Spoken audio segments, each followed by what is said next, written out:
Boa noite, meus irmãos. É um grande prazer estar aqui com vocês. Agradeço a CF pelo convite a mim feito. Meu nome é Marta Sadovnik Rosenberg e conversarei com vocês sobre o tema Família, Presente de Deus. Para começar, farei a leitura de um texto de Emmanuel, no livro Caminho, Verdade e Vida, na psicografia de Chico Xavier. O texto é Conforto. Se alguém me serve, siga-me, disse Jesus, está em João, capítulo 12, versículo 26. Frequentemente, as organizações religiosas e mormente as espiritistas, na atualidade, estão repletas de pessoas ansiosas por um conforto. De fato, a elevada doutrina dos espíritos é a divina expressão do Consolador prometido. Em suas atividades, resplendem caminhos novos para o pensamento humano, cheio de profundas consolações para os dias mais duros. No entanto, é imprescindível ponderar que não será justo querer alguém confortar-se sem se dar ao trabalho necessário. Muitos pedem amparo aos mensageiros do plano invisível, mas como recebê-lo se chegar ao cúmulo de abandonar-se ao sabor da ventania impetuosa que sopra, de rijo, nos reveladouros dos caminhos? Conforto espiritual não é como o pão do mundo, que passa mecanicamente de mão em mão para saciar a fome do corpo.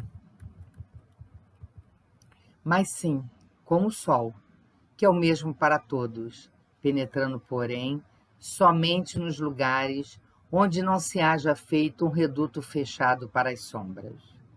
Os discípulos de Jesus podem referir-se às suas necessidades de conforto. Isso é natural. Todavia, antes disso, necessitam saber se estão servindo ao Mestre e seguindo. O Cristo nunca faltou às suas promessas. Seu reino divino se ergue sobre consolações imortais, mas, para atingi-lo, faz-se necessário seguir-lhe os passos, e ninguém ignora qual foi o caminho de Jesus nas pedras deste mundo. Excelente texto, como todos de Emmanuel. Agora vamos aproveitar que estamos nesse momento tranquilos, vamos fechar os olhos e fazer uma prece, pedindo a Deus, Pai de misericórdia, que nos ampare, que nos ilumine, que nos proteja, a todos nós, aos nossos entes queridos, aos nossos afetos, aos nossos desafetos, muita luz, muita paz, e que nos ajude para que este estudo transcorra da melhor maneira possível e possamos extrair deles aquilo que nos é necessário. Permanece conosco o Senhor, agora e sempre, que assim seja, graças a Deus. Graças a Deus a te damos, Pai. Então, vamos falar sobre família. Família é um presente de Deus. E nós temos duas espécies de família: a parentela corporal e a parentela espiritual. A família desta existência, a parentela corporal, são nossos ascendentes, nossos descendentes, né?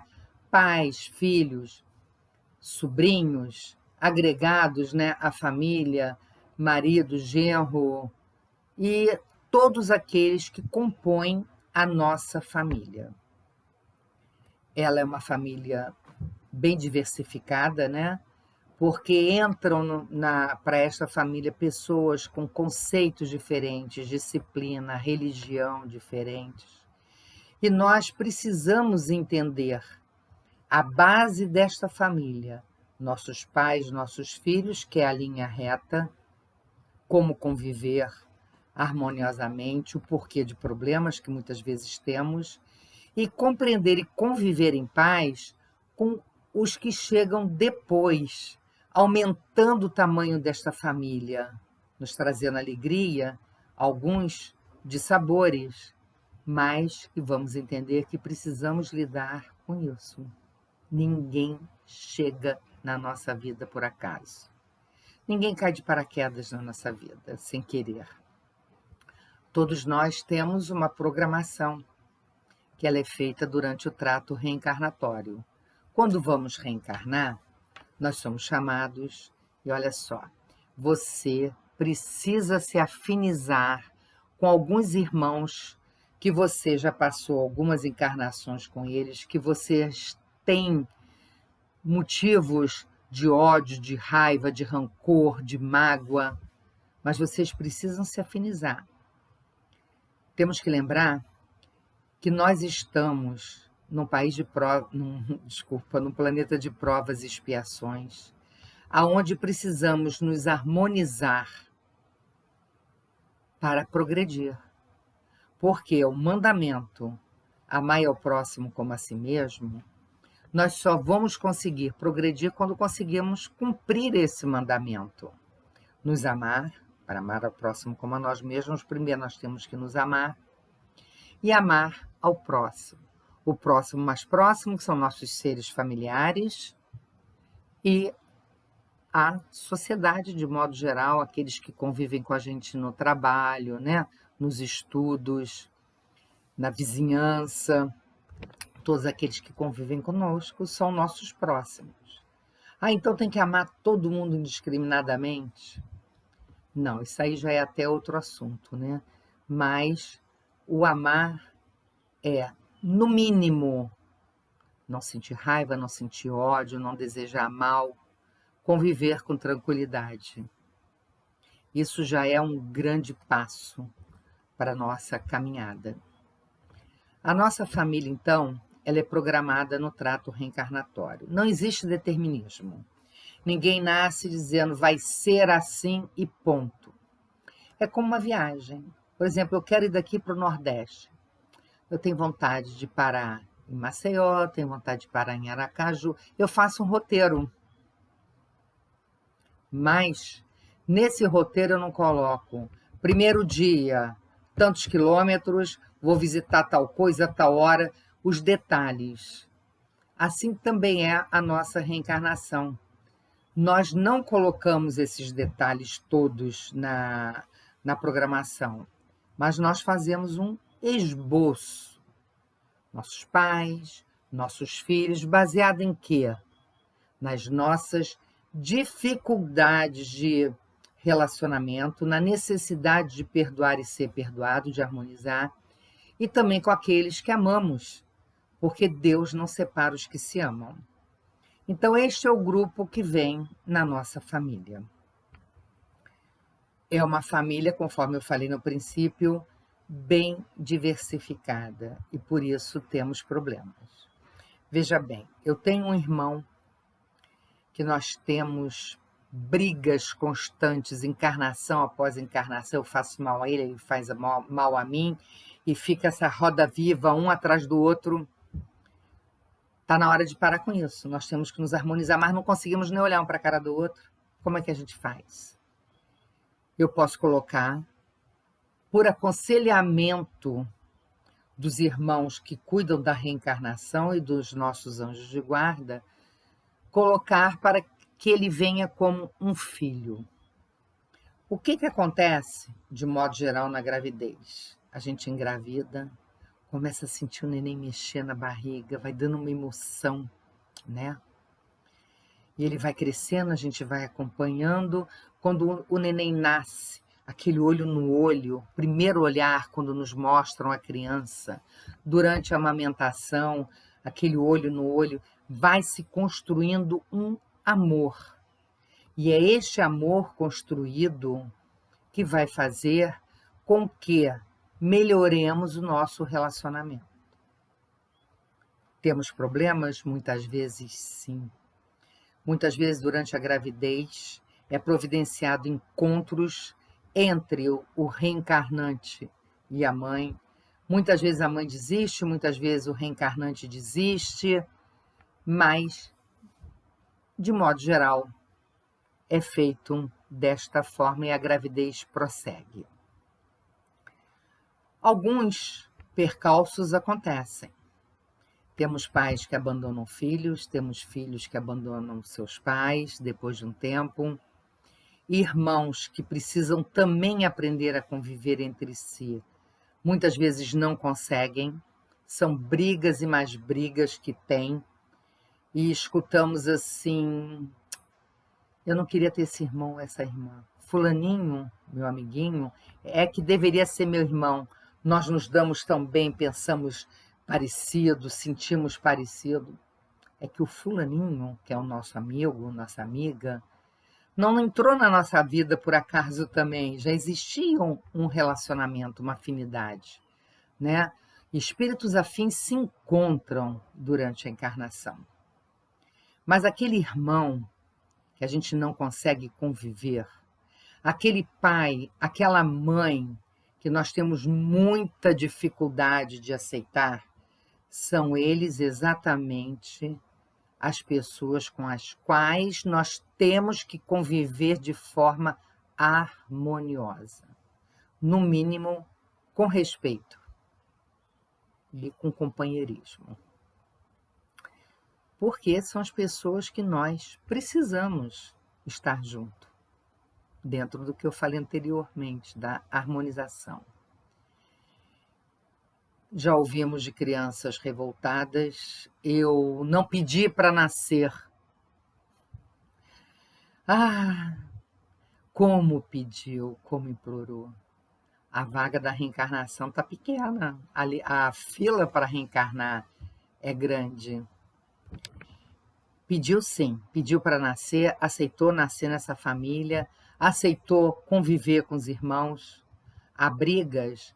Eu me lembro, minhas 3 filhas pequenas, não me lembro agora qual delas brigou com qual, foi tão feia a briga, intercedemos. Eu cheguei para uma delas e falei assim: mas o que tua irmã te fez? Nasceu, mãe. Ela nasceu. Nasceu, graças a Deus, não é? Então, são todos os percalços que nós passamos por uma família terrestre, que, conforme eu comentei, ela é feita por afetos e desafetos de vidas passadas.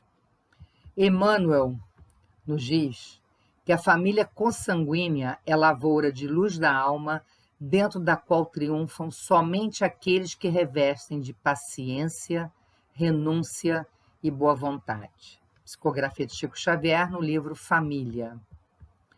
Então, nós escolhemos com quem nós vamos conviver e formamos esta família consanguínea, esta família terrestre, onde entram também pessoas que não são diretamente, não são consanguíneos, né?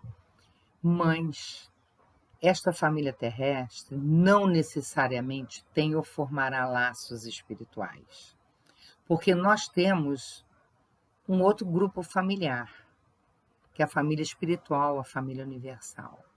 Todos nós tivemos muitas existências, vamos ter várias, convivemos com pais, com irmãos, com uma família.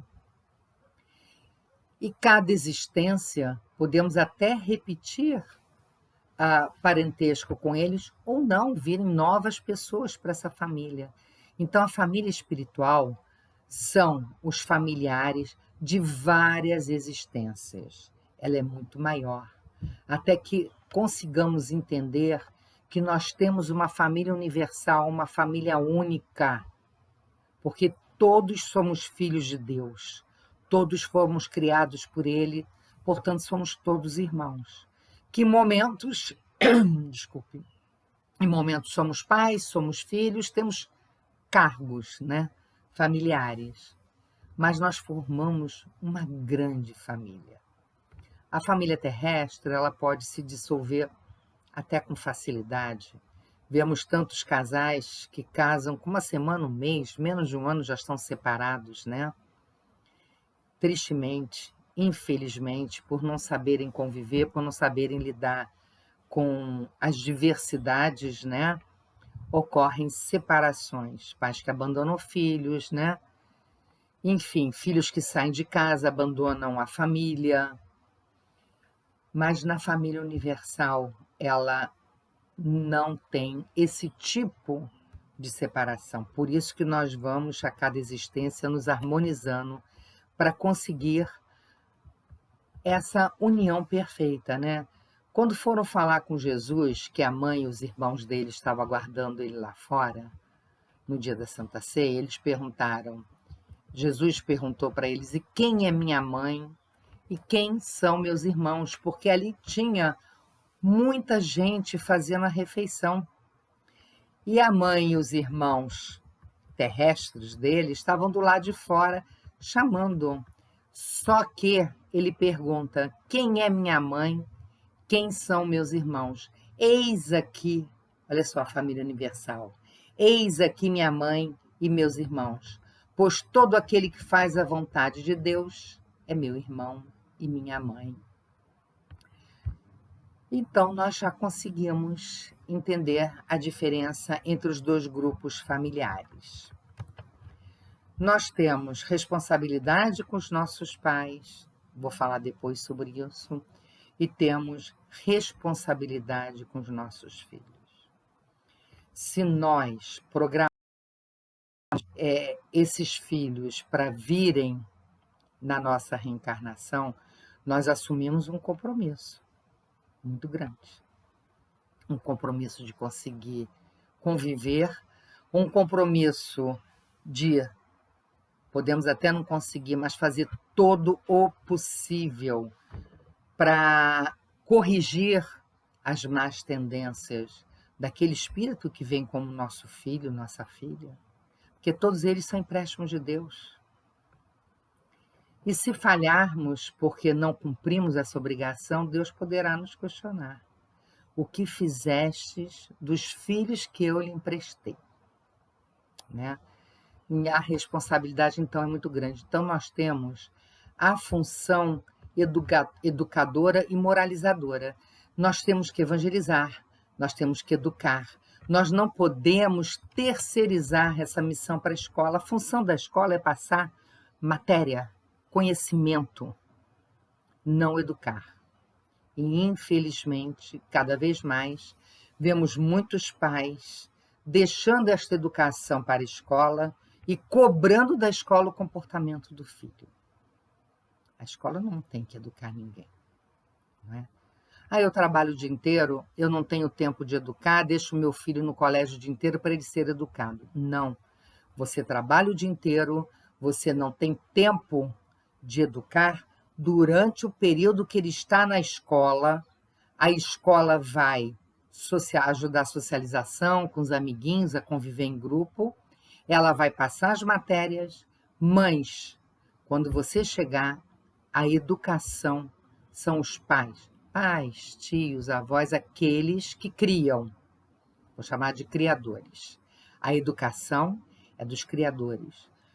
Eu tenho uma babá maravilhosa, ela é bilíngue, tem autoconhecimento. Ela está educando meus filhos. Ela pode instruir. A mesa, ela que está nas refeições, instrui como comer, né? Os horários. Mas a educação moral, cabe aos pais. E aí, como é que nós educamos nossos filhos? Eles não vêm, a gente brinca, né, que eles não vêm com manual de instrução. Mas nós precisamos direcionar o caráter deles para o bem. Muitas vezes eu já assisti, e acredito que muitos de vocês também.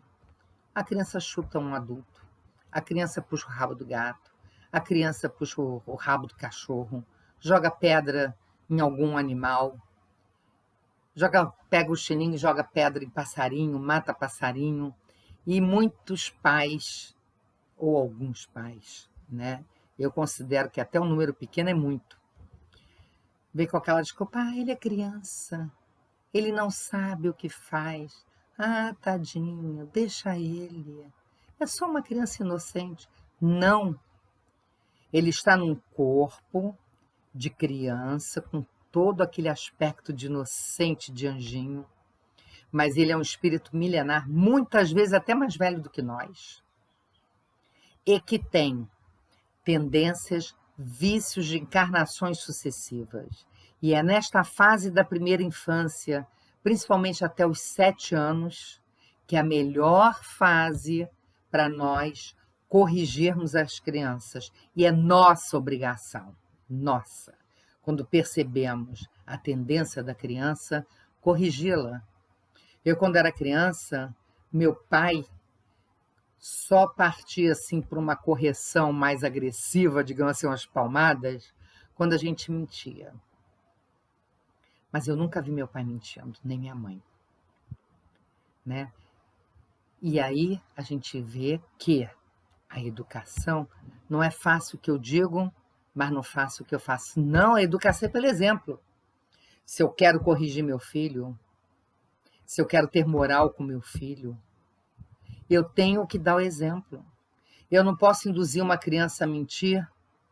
Ah, estão chamando você na porta. Ah, diz que eu não tô a fim de conversar com ninguém agora.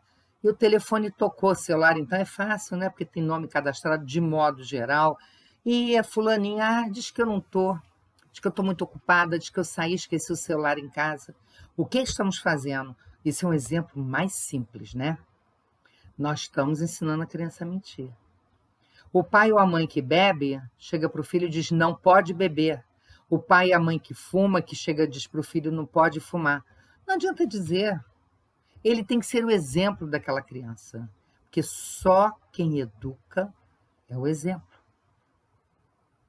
Então, nós, quando percebemos alguma tendência a um comportamento inadequado na criança, nós temos que corrigir essas crianças. A criança tem que aprender a esperar, a dividir os brinquedos, a esperar a sua vez para ir no brinquedo, para brincar com aquele baldinho, com aquela bonequinha, dividir e esperar. Esperar é importante. Por quê?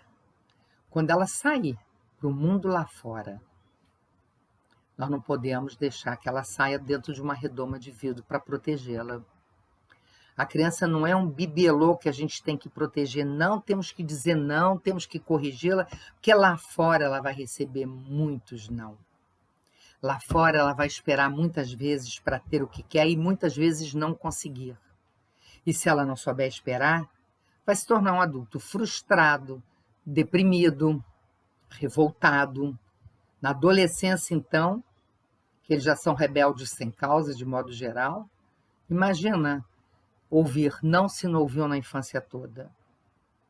Então, nós temos que ensiná-los a esperar, a dividir, a fazer pelo menos uma refeição com a família. Pelo menos, um lanche à noite, ou o café da manhã, seja qual for, de acordo com os horários de escola, de trabalho. Mas uma refeição que se converse. Na minha casa, nós gostamos de fazer as refeições na cozinha. Não tem televisão. Não se pode ver televisão durante a refeição. Tem um lado até de saúde, né? Porque os noticiários, tudo que se vê hoje em dia, é melhor nem ouvir, porque senão não vai fazer digestão. Mas tem um lado principal, que é aquele momento, às vezes é um único no dia, em que podemos reunir todo mundo. E se de tudo for impossível, quando eles são maiores, que estudam, já estão estagiando, trabalhando, escolhe um dia, um sábado, um domingo, um almoço, um café da manhã, uma refeição para fazer em família. Tristemente, hoje vemos um na sala vendo televisão, outro num quarto vendo televisão, outro no outro, ou então nem vemos televisores ligados, mas no celular. E o que é pior, muitas vezes, a família reunida no mesmo ambiente, ninguém está com ninguém, cada um com o seu celular, não está nem vendo o outro. Não se conversa, não tem um olho no olho. Isso é importante. E aí, quando a criança cresce, entra na pré-adolescência, que aqueles hormônios fervem, que ela se revolta com um monte de coisas, ela vai para a rua, se junta com um grupo de amigos e acabam vindo ofertas que nós pedimos a Deus que não haja nenhuma para os nossos, que nós saibamos educar. São drogas, má companhia, A criança não tanto, mas o adolescente está na rua, muitas vezes não sabemos com quem está, não sabemos que tipo de lar aquele jovem vive, se é condizente com a educação que damos. Quando Luísa, minha neta, que mora conosco, nós criamos, eu e Alfredo criamos Luísa, ela tinha 1 aninho, nós fomos numa festa de aniversário de uma criança, chegamos, conversamos, sentamos, começou a tocar funk pornográfico, festa de criança. E vi mães ensinando as menininhas, só faz assim, rebola para cá, rebola para lá. Danças sensuais para crianças de 3, 4 anos, que tomam uma postura ali durante a dança, que eu não preciso nem falar. Vocês sabem como é. Nós fomos embora. Falamos para a dona da casa. Você tem o direito de tocar as músicas que você deseja, porque ela veio nos questionar por que estávamos indo embora. Mas nós não gostamos de estar em ambiente com esta música. Parabéns, nos perdoe, mas nós estamos nos retirando. Então, se eu vou a um restaurante que toca uma música inadequada, ou seja o que for que tenha naquele ambiente, que não esteja de acordo com a educação moral que nós estamos passando, nós vamos embora. Tem ditados incomodados que se mudem.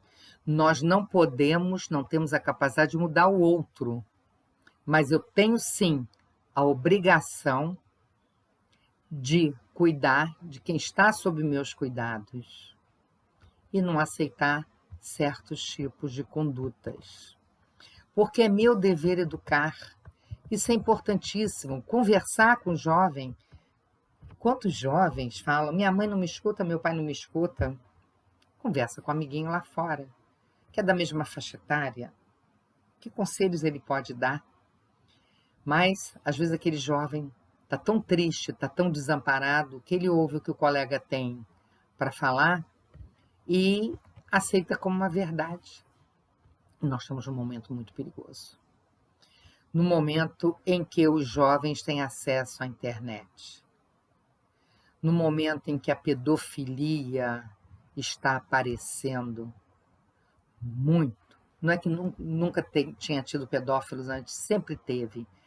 Mas não de uma forma arrojada como hoje, que eles entram nas redes sociais se passando por criança, por jovem, envolvendo nossos filhos, sobrinhos, netos, nossas crianças, e trazendo muitas vezes destruição para uma família por esse envolvimento, porque convence a criança a não contar nada em casa, a criança às vezes sai, ou o jovem sai, vai ao encontro deles e sofrem violência. E aí, o que a gente faz? Ah, não, mas meus filhos têm direito à privacidade, estão no quarto deles, eu não entro, eles pedem para não serem incomodados, eu não entro. Rossandro Klingen, numa das palestras, falando sobre privacidade, além de um excelente palestrante espírita e psicólogo, ele fala sobre a privacidade dos jovens. Não. O jovem não tem direito a essa privacidade. Você tem que ver que sites ele está navegando, você tem que ver com quem ele está falando para a proteção dele mesmo, dos outros e de si mesmo. Que a privacidade se forme, consiga sua independência financeira, que aí eu já não posso mais interferir. E eu sempre agia assim, e às vezes me falava, coitada, deixa com as minhas filhas. Há tempos atrás, naquela época era diferente, não tinha internet, não tinha celular. Ela quer se trancar no quarto, deixa. Tá falando no telefone, deixa falar. E eu nunca fui de deixar muito, não. Eu sempre fui de ficar de olho. E o Rossandro, nesta palestra, ele mostra muito a importância de nós darmos suporte aos nossos jovens, e para isso não tem privacidade assim, não.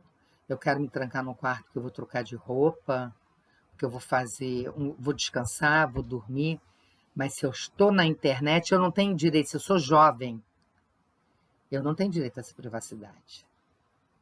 Os meus pais têm direito e o dever de saber o que nós estamos vendo, porque, infelizmente, os tempos são difíceis, muito difíceis. Nós precisamos ensinar ao jovem a amar, para isso ele tem que receber amor. E a respeitar os pais, respeitar os mais velhos, nós temos que ensinar. E quando eu digo respeitar, minhas filhas, minha neta me chamam de você. Eu chamo minha mãe de você, chamava meu pai também. Não, meu filho me respeita os outros, ele tem que falar senhor, senhora, não pode chamar pelo nome, mas responde mal. Então, o respeito não está nesta forma, mas é acatar o mais velho no que ele fala, ouvir, entender. E se não concordar, se coloque. Mas se coloque de uma forma educada. E cabe a nós ensinarmos. O que nós vemos na escola hoje em dia? Crianças jogando coisas em professor. São poucas? São, mas não deveria ter nenhuma. Então, nós em casa temos que educar nossos filhos a respeitar os professores, respeitar os diretores da escola, os pais dos amiguinhos, os avós, a família. O respeito é fundamental. No Livro dos Espíritos, na pergunta 1582, está lá, pode-se considerar como missão a paternidade? É, sem contestação possível, uma verdadeira missão. Ao mesmo tempo, grandíssimo dever e que envolve, mais do que pensa o homem, a sua responsabilidade quanto ao futuro. E dentro dessa responsabilidade de educação, lembramos que nós temos ali espíritos de pretéritos anteriores nossos que podíamos ter falhado com eles e que vieram agora para nos dar chance de acertar com eles. Mas, poxa, Marta, eu tenho uma vizinha, que mãe, que pai, que família, que educou, que amparou, que evangelizou, que fez tudo pelo filho. E ele seguiu para o mau caminho. A culpa é deles? Não. Não. Dentro da lei de causa e efeito, dentro do compromisso que ele assumiu, ele cumpriu a parte dele. Mas o filho tem livre-arbítrio, o filho não pertence a ele, tem livre-arbítrio. Deus não respeita nosso livre-arbítrio? O filho tem livre-arbítrio. Agora, se ele seguiu o caminho errado, porque os pais não tomaram conta, não ligaram, não deram amor, não deram exemplo, não evangelizaram, não fizeram nada por aquela criança para indicar-lhe o caminho correto, aí sim eles serão cobrados. Um outro detalhe que eu percebo também é uma geração que fala assim, eu não vou deixar meus filhos passarem pelo que eu passei. Meus pais me diziam não para um monte de coisas, meus pais não me davam o que eu queria, eu dou tudo, faço tudo pelos meus filhos. Está errado. A criança tem que aprender a ouvir o não. Precisamos dizer não para a criança. E com um detalhe muito importante, eu não tenho receita de bolo, mas nós sabemos que aquele que diz não e meia hora depois diz sim, o não é respeitado. Então nós devemos pensar bem antes de dizer o não, mas quando dissermos o não, ele tem que ser não. A criança tem que entender o limite. Tem pai e mãe que falam assim, essa criança está pedindo para apanhar. Está. Mas não para apanhar uma chinelada, uma sentada, uma palmada, fisicamente não. Ela está gritando ali, qual é o meu limite? Até onde eu posso ir? A criança fica perdida se não é colocado limite para ela. E o limite, quem dá? É a educação que os pais têm a obrigação de dar, né? crianças que falam palavrão, porque ouvem palavrão em casa, e aí os pais brigam com a criança. Não fala isso é feio, porque ficam com vergonha quando estão perto de outras pessoas. Então, como eu falei antes, nós temos que educar pelo exemplo. Não tratar nossas crianças como bibelôs sem limites. Nós precisamos corrigir todos os erros deles que forem possíveis de correção. No Livro dos Espíritos fala, na 583, sobre o que eu falei agora. São responsáveis os pais pelo transviamento de um filho que envereda pelo caminho do mal, apesar do cuidado que lhe dispensaram? Não. Porém, quanto piores forem as propensões do filho, tanto mais pesada é a tarefa e tanto maior o mérito dos pais se conseguirem desviá-lo do mau caminho.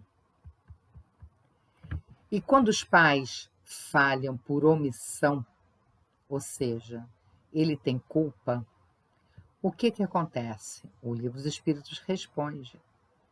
Se por culpa vossa ele se conservou atrasado, tereis como castigo vê-lo entre os espíritos sofredores, quando de vós dependia que fosse ditoso. Então vós mesmos, assediados de remorsos, pedireis-vos seja concedido reparar a vossa falta.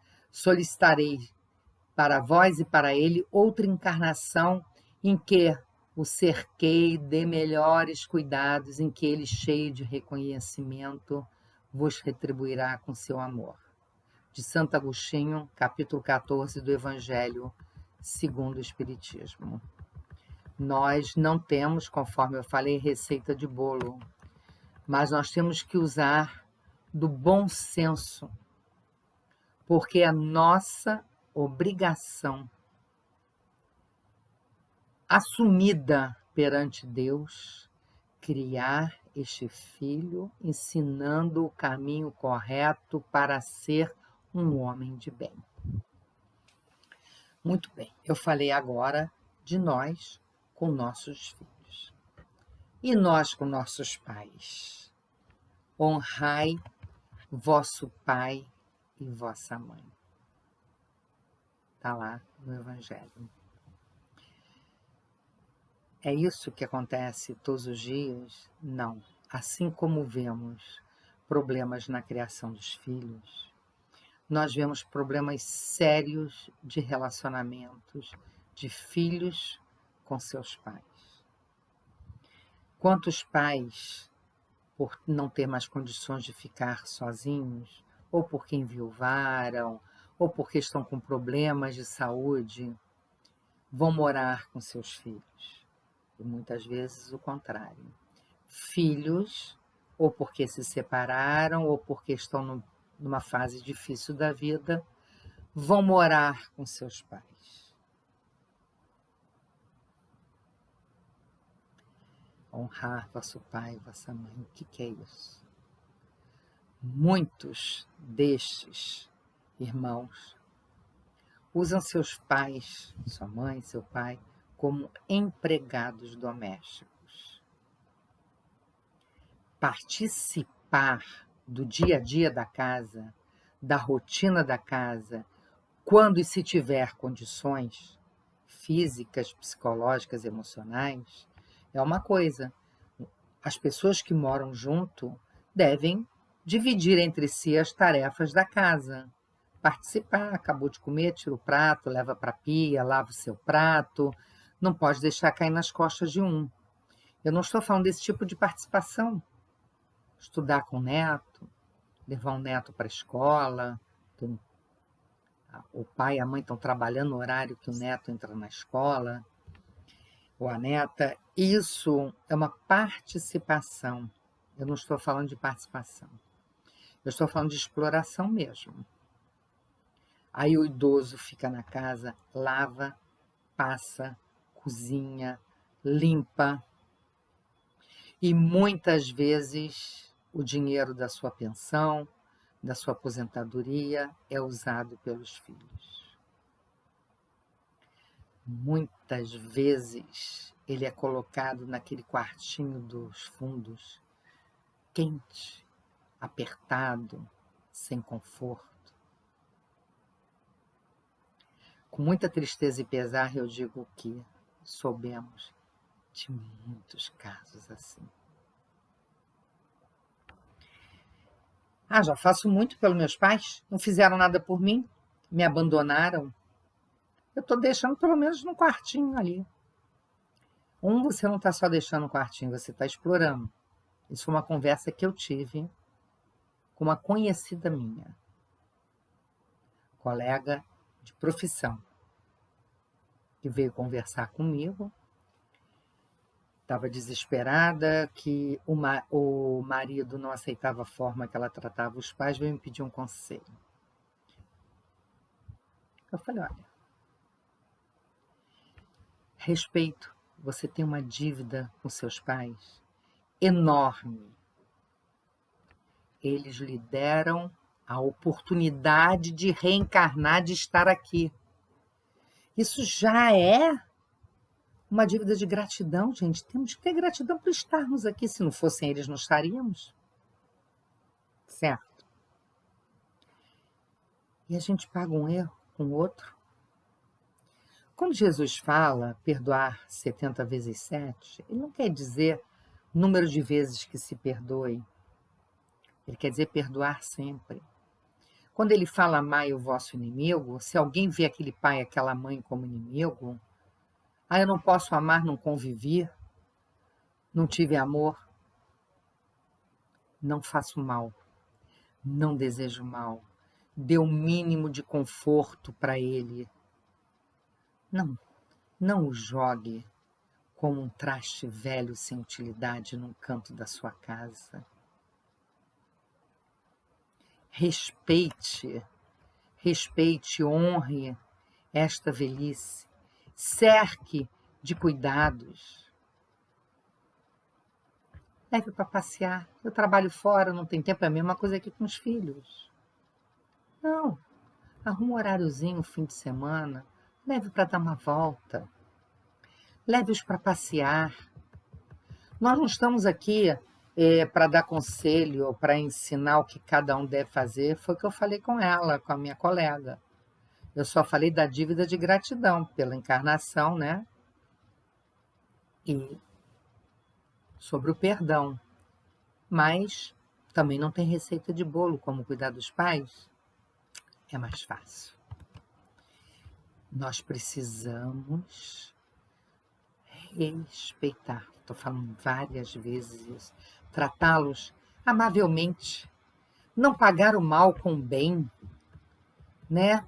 Nós precisamos lembrar que compete às leis divinas corrigir.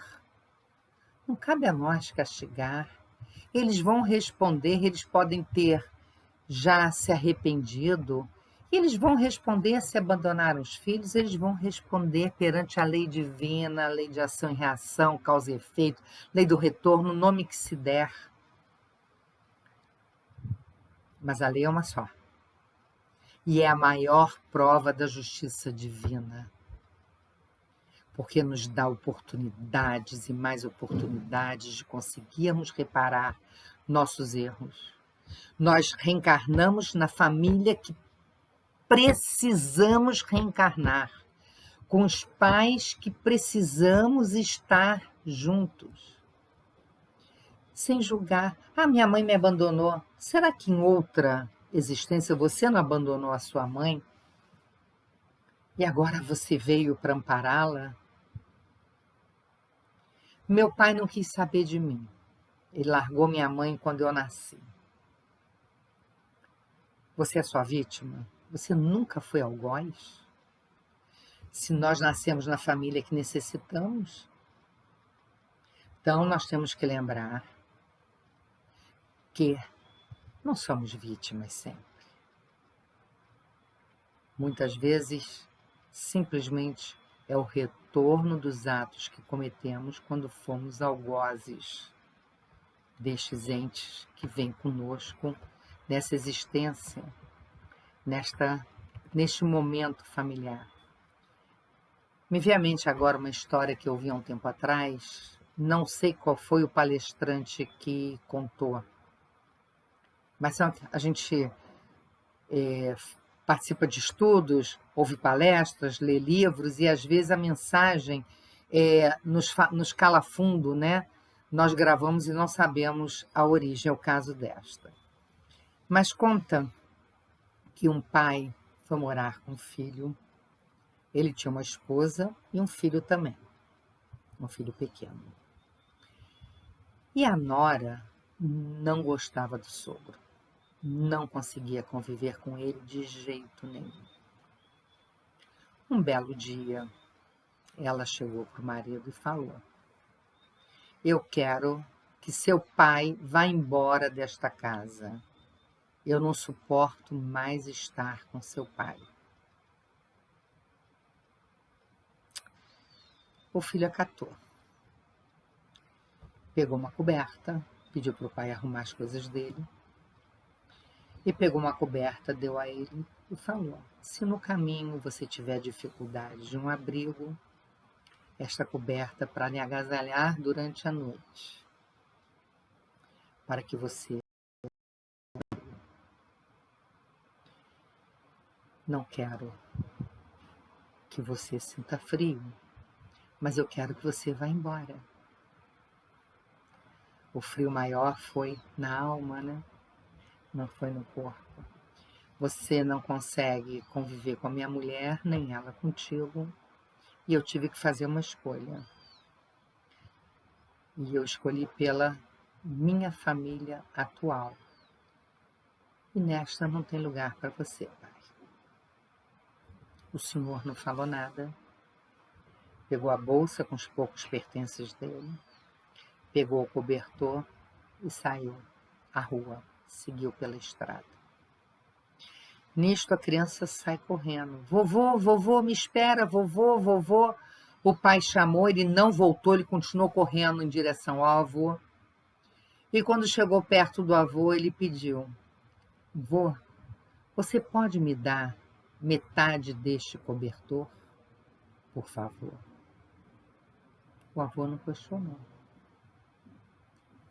Deu um jeito de dividir aquele cobertor e deu a metade para o menino.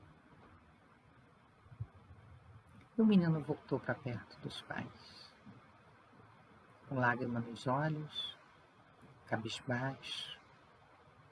E o pai o repreendeu. Eu dei este cobertor para proteger o seu avô. Por que você foi atrás dele e pediu um pedaço deste cobertor?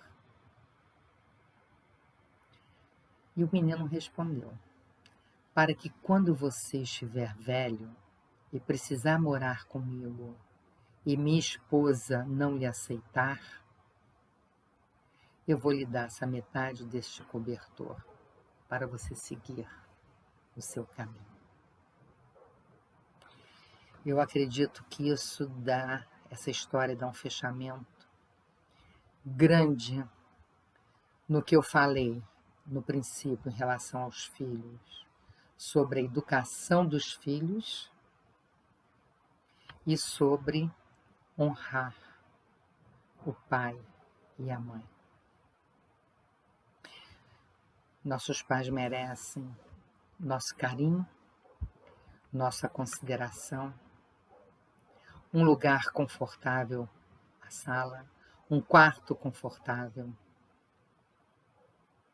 uma cama adequada às suas necessidades, uma refeição adequada de acordo com o estado de saúde. Isso é o mínimo.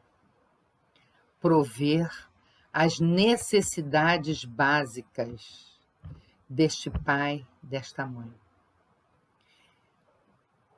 Vamos obedecer às orientações que nós recebemos no astral, quando assumimos a posição de filho, de filha.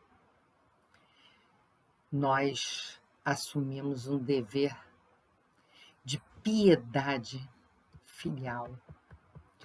E essa piedade filial nada mais é do que o cumprimento dessas obrigações que a caridade ordena. Isso em relação a pai, mãe, pais adotivos, tios, avós, enfim, os que fazem às vezes de pai e mãe. Que muitos desses assumem o papel de criador e tem mais mérito porque é menos obrigatório para eles. Eles optam pela criação daquela criança. Não joguemos nossos idosos ao Deus dará, como a expressão popular. Muitas vezes é difícil. O idoso é repetitivo. Minha mãe tem 97 anos. Às vezes, em 10 minutos, ela pergunta a mesma coisa 20 vezes. É o modo de falar. Faz parte da piedade filial responder cada vez. Sem aquela reação. Eu já te falei, não me perturba. Quantas vezes eu tenho que repetir? Se a pessoa pergunta várias vezes, é porque a sua mente já está comprometida com a memória presente, ela não consegue gravar a resposta que recebeu. E ela pergunta porque ela tem necessidade de perguntar e de se sentir acolhida na sua dúvida. Vamos viajar no tempo? Quantas vezes nós, pequeninos que éramos, perguntamos para os nossos pais 20 vezes a mesma coisa? O que é isso? Para que serve? O porquê? A fase do porquê? Perguntávamos inúmeras vezes o mesmo porquê e nossos pais nos respondiam. Ah, o meu não, Marta, fala por você. O meu não respondia, me dava um fora. Aí vamos voltar para o que eu falei anteriormente. Você vai pagar um erro com outro erro?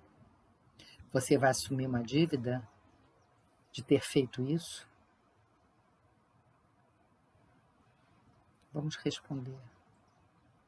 Muitos se tornam agressivos com doenças tipo Alzheimer, deixam de reconhecer seus entes queridos. Mas são exatamente esses que precisam dos filhos, que precisam de nós. Estão doentes, espiritual, emocional, psicológica ou fisicamente. Eles precisam de nós. Vamos respeitar nossos idosos.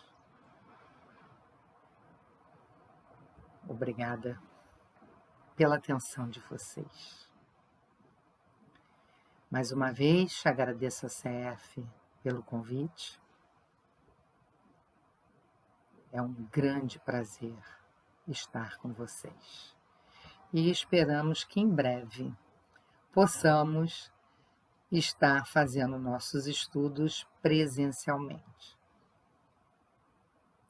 Então vou pedir aos meus irmãos que fechem os olhos, que procurem sentir paz em seu interior.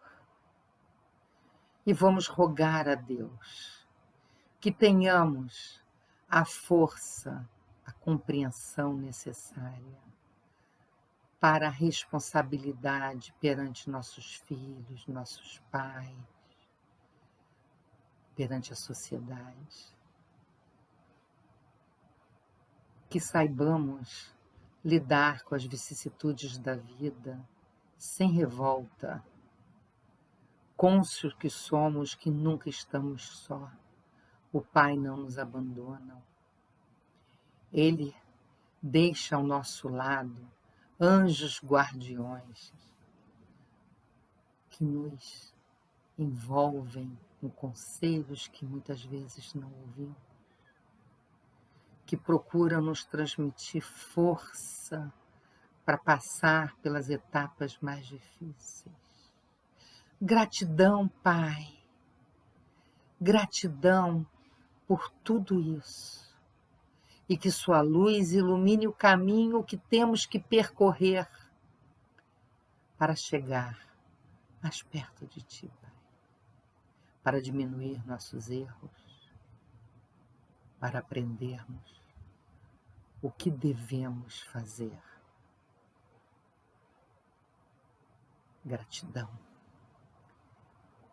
Pedimos que permaneça conosco, Senhor, agora e sempre.